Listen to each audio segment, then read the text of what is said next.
Sinehan setup sa Tricycle House. Pwedeng indoor, pwede rin outdoor. Sobrang simple lang setup namin ng sinehan, baka hindi kayo maniwala. First step, maglabas ng puting kumot. Ito rin yung gamit namin pantulog eh. Buksan ang bintana at ipitin lang ang kumot sa magkabilang dulo. Mamaya ayusin ko na lang yung dukot. Step 2, ilabas ang projector. In-order ko lang to online. Meron kami 3 power stations. Kahit alin sa mga yan, kaya paganahan yung projector kasi maliit lang yung wattage. Ito na yung kumot screen, wala nang lukot.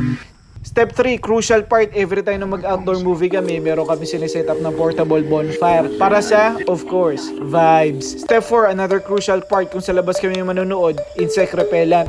Bonus step, maganda ng drink for the night. Madalas choice namin hot choco, pero minsan 2 bottles. Then final step, i-on ang projector. At sabi nga, sit back, relax, and enjoy. Movie and chill na. Minsan sinasabayan ng chichirya, minsan naman s'mores. Lakas makarelax bago matulog sa dagat man or sa ilog at bundok or pati sa mall.